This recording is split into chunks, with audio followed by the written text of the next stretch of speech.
ట్రాట్మాన్ civil module 1 safety అనేటువంటి topic నుంచి Bharat skills question బ్యాంక్లోని మొదటి ప్రశ్న, what is the name of artery? ధమని పేరు ఏమిటి? కింద చూపిస్తున్నటువంటి డయాగ్రామ్లో ఆ ఫోటోలో ఉన్నటువంటి ధమని పేరు ఏమిటి అని మనకు క్వశ్చన్. ఈ క్వశ్చన్లో ఆప్షన్స్ ఏమున్నాయో ఒకసారి చూద్దాము. ఆప్షన్ ఏ చూడండి, facial. Option B cardio. Option C brachial. Option D temporal. పక్కనే తెలుగులో ఉన్నాయి. ఫేషియల్ అంటే ముఖ, కార్డియో అంటే కార్డియో, బ్రేచియల్ అంటే బ్రాకియల్, టెంపోరల్ అన్నాడు Tatkal.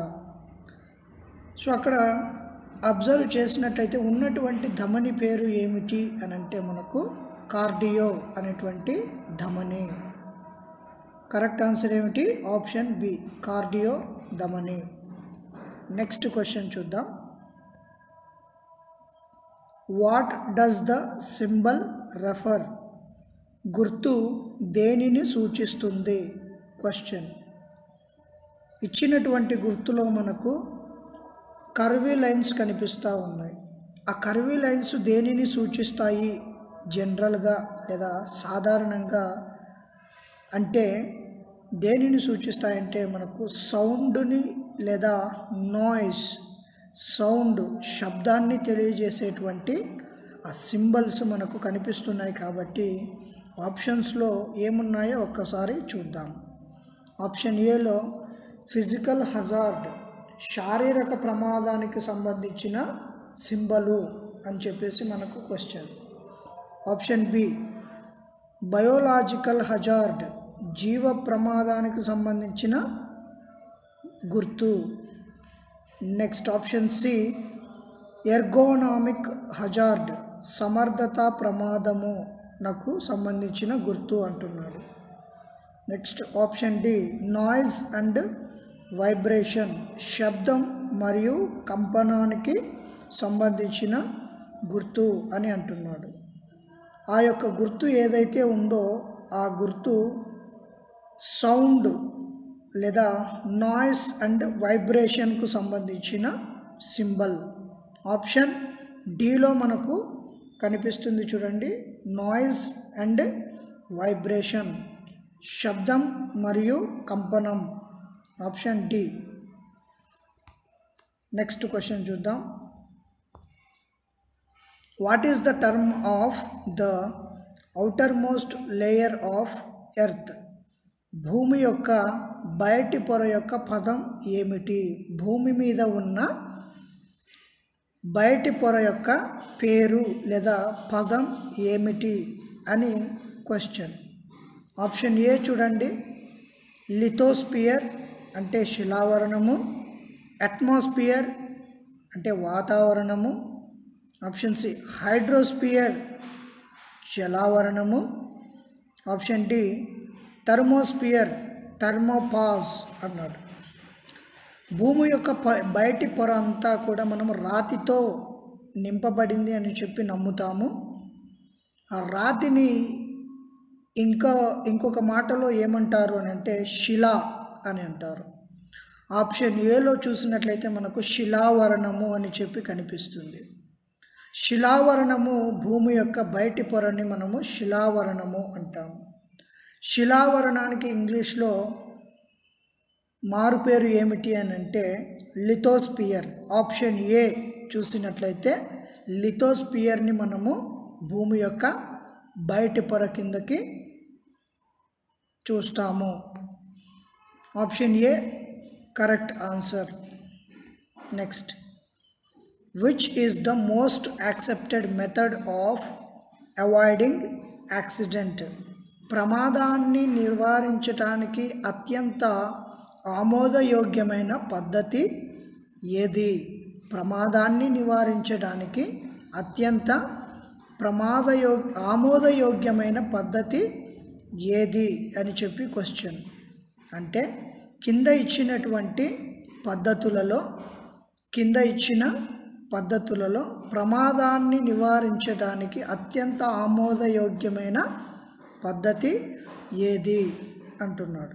Option A wearing safety equipment, భద్రతా పరికరాలను ధరించడము వలన మనము ప్రమాదాలను నివారించవచ్చు.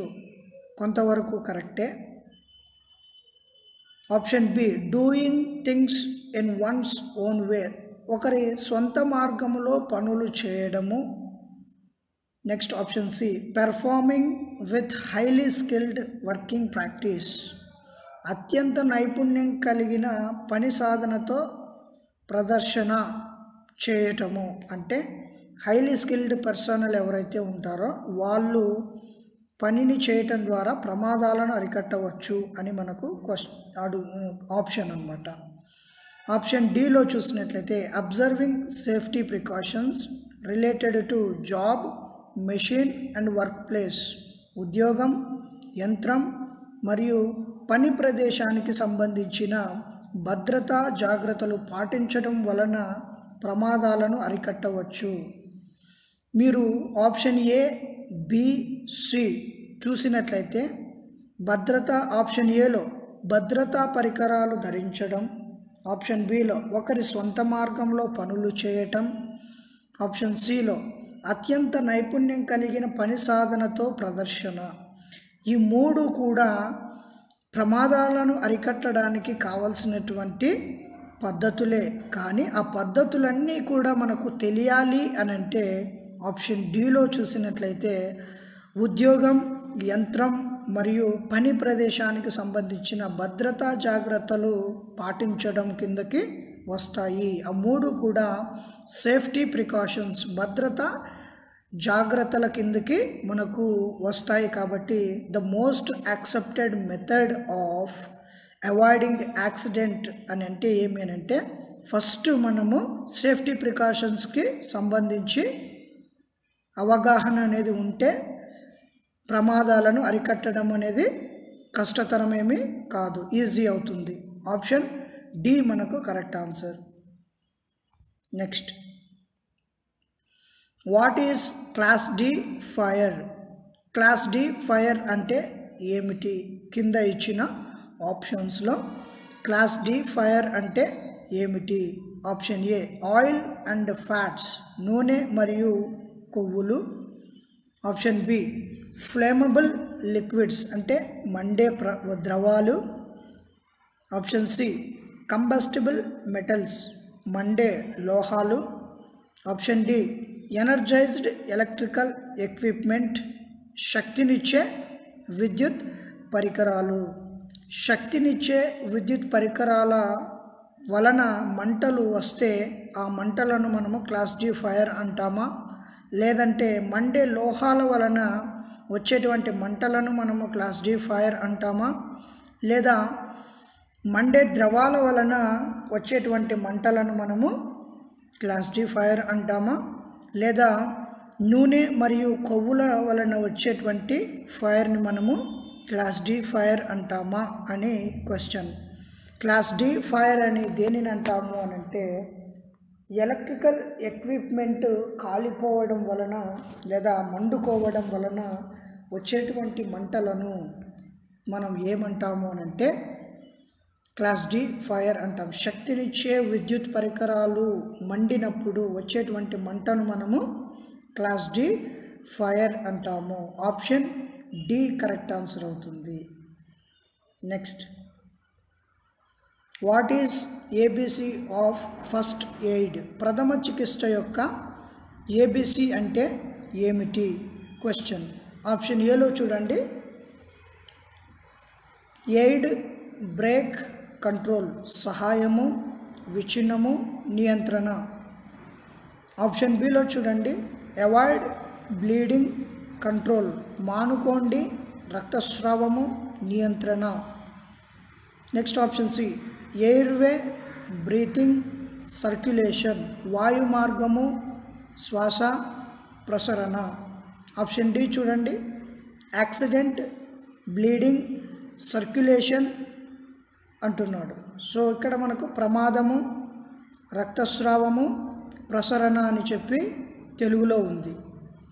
ఇక్కడ ప్రథమ చికిత్స చేసేటువంటి ప్రక్రియలో మనము ఎవరైనా వ్యక్తి ప్రమాదవశాత్తు గాయపడినటువంటి వ్యక్తికి మనము ప్రథమ చికిత్సలో అప్లై చేసేటువంటి టెక్నిక్ ఏమిటి అని అంటే ఏబిసి అనేటువంటి టెక్నిక్. ఆ టెక్నిక్లో ఏమేమి ఉంటుంది అని అంటే ఆప్షన్ సి చూసినట్లయితే మనకు ఎయిర్వే, ప్రమాదవశాత్తు గాయపడిన వ్యక్తికి ఎయిర్వే వాయు మార్గం సరిగా ఉందా లేదా చూసుకోవాలి. అలాగే బ్రీతింగ్, శ్వాస సరిగా ఆడుతోందా లేదా చూసుకోవాలి. ఆప్షన్ సిలోనే సి అంటే సర్క్యులేషన్, అంటే రక్త ప్రసరణ సరిగా జరుగుతుందా లేదా, బ్లడ్ సర్క్యులేషన్ అన్నా కానీ ఎయిర్ సర్క్యులేషన్ అన్నా కానీ ఏ సర్క్యులేషన్ అయినా కానీ సరిగా జరుగుతుందా లేదా మనం ఫస్ట్ చెక్ చేసి, ఒకవేళ ఆ మూడిట్లో ఏది కరెక్ట్గా లేకపోయినా కానీ ఏబిసి టెక్నిక్ ద్వారా తగు జాగ్రత్తలు మనము తీసుకుంటాం. సో ఆప్షన్ సి అనేది మనకు కరెక్ట్ ఆన్సర్ అవుతుంది. What is A B C of first aid అంటే ఏ అంటే ఎయిర్, బి అంటే బ్రీతింగ్, సి అంటే సర్క్యులేషన్. నెక్స్ట్ చూద్దాం. What is the percentage of oxygen in atmospheric gases? వాతావరణ వాయువులలో ఆక్సిజన్ శాతము ఎంత? ఇది ఫిక్స్డ్ వాల్యూ. ఎంత ఉంటుంది ఆక్సిజన్ అంటే 20.99% గాలిలో ఉంటుంది. సో ఆ యొక్క శాతం ఎక్కడ కనిపిస్తుంది మనకు? ఆప్షన్ బిలో 0.2099 అనేది correct answer, option B. Next చూద్దాం. How occupational disease caused in industrial environment? పారిశ్రామిక వాతావరణంలో వృత్తిపరమైన వ్యాధి ఎలా వ్యాపిస్తుంది లేదా ఎలా వస్తుంది? క్వశ్చన్. ఆప్షన్స్ చూద్దాం. నెగ్లిజెన్స్, నిర్లక్ష్యం వలన వ్యాపిస్తుంది. Option B lack of knowledge, జ్ఞానం లేకపోవడం వలన వ్యాపిస్తుంది. Option C improper handling of machines, యంత్రాల వాడకము సరిగా లేనప్పుడు. Next option D persons exposed to substance or process అన్నాడు. పదార్థము లేదా ప్రక్రియకు గురైన వ్యక్తులు. ఎప్పుడైతే ఇండస్ట్రీస్లో అంటే పారిశ్రామిక పరిశ్రమలలో పనిచేసేటువంటి వ్యక్తులు ఎప్పుడు ఆ వృత్తిపరమైనటువంటి వ్యాధికి గురి అవుతారు అనేది ప్రశ్న అయితే, వాళ్లకు జ్ఞానము లేకపోవడం వలన ఆ వృత్తిపరమైనటువంటి వ్యాధికి గురి అవుతారు. ఆప్షన్ ఏది కరెక్ట్ అవుతుంది మనకు? ఆప్షన్ బి కరెక్ట్ ఆన్సర్ అవుతుంది. రైట్. సో ఇక్కడి వరకు మనకు మాడ్యూల్ 1లో సేఫ్టీకి సంబంధించిన క్వశ్చన్స్ అన్నీ కూడా కంప్లీట్ అయిపోయాయి.